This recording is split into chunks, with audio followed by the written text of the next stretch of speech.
In terms of the demonization of the Syrian army and government, this is all part of the process of trying to convince the Western public to back, Western administrations in supporting groups like the White Helmets, which pretend to be Syrian rescuers, but which have received over $20 million from the U.S., $20 million from the UK, and $60 million, together from various EU states. And what they're essentially doing, these White Helmets, and I really want to stress this point because it's part of the overall scheme of propaganda and demonization. They're White Helmets by day and terrorists by night. You see many of these people that are dressed in their pristine white outfits and white helmets that pretend to be rescuing civilians. In other instances, you see the same characters holding their weapons and posing as rebels. These have been well documented by various authors, including my colleague Vanessa Beeley. And, this is the scandalous hypocrisy of the West. Not only has the West been funding and training and arming terrorists to go into Syria and to behead and slaughter Syrian civilians, but now the West wants to award the White Helmets with the Nobel Peace Prize. And this, again, is a group of terrorists that operates solely in terrorist districts of Idlib and eastern Aleppo. And they have been known to pose with the dead bodies of Syrian soldiers.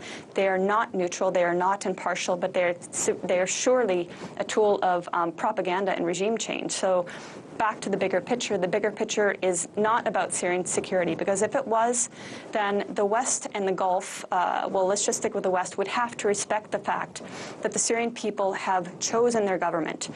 Even if they want political change in the future, right now they want the current government they have, they want security, they want an end to the West and Gulf and Israel and Turkey sending terrorists in to murder them.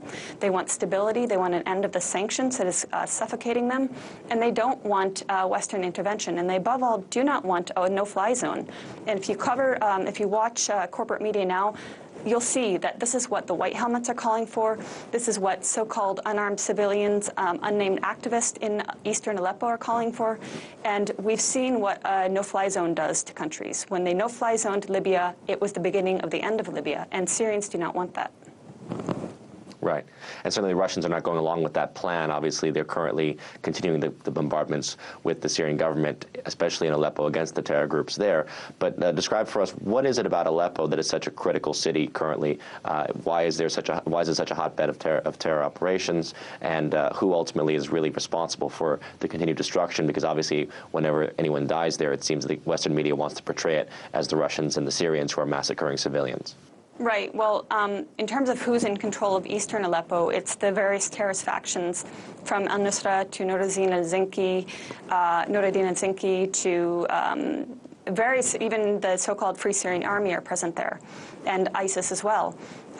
They have all their own backers depending on, who's paying their salaries, whether it's Qatar, whether it's Saudi Arabia, whether it's Turkey.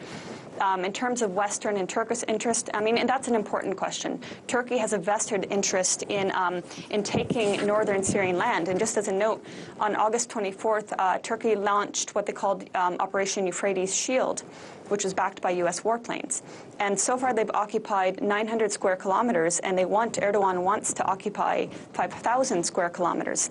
But there are some things happening in northern Aleppo that northern Syria, including Idlib, that we're not being told, including that Turkey is digging and implementing communication lines, and this is long-term projects in order to establish a semi-quasi state that will be, the salaries are being paid by Turkey in Turkish currency, and it looks like Turkey wants a slice of northern Syria. So this is one aspect of what's going on with respect to Turkey. With respect to the West, Aleppo is the city of resistance because since late 2012, mid-2012, Aleppo has been infested with terrorists, and it's been on many occasions besieged by the terrorists, including cutting off their water and electricity and food supplies to the 1.5 million plus people there. When we hear this corporate media, the accusations of Russians bombing hospitals or the Syrian army bombing hospitals, you have to always question, where are these allegations coming from? What purpose do they serve? And the purpose is always demonization. Are they credible? So let's take one example. Last October, November, the allegations were that the Russians had bombed a hospital, and yet the Russians had satellite imagery, and they're able to provide the photographs showing that this building was as intact as prior to the allegations. And even the U.S. spokesperson had to retract her statement. But, you know, this doesn't apply to the media, where they spout out these headlines and people believe them, backed by, again, these corporate human rights groups. What we're not hearing about is the human suffering in Aleppo caused by terrorists who are daily bombarding the 1.5 million civilians in Aleppo. I'd like to suggest to people there's a very interesting young Frenchman who went to Syria with no agenda whatsoever.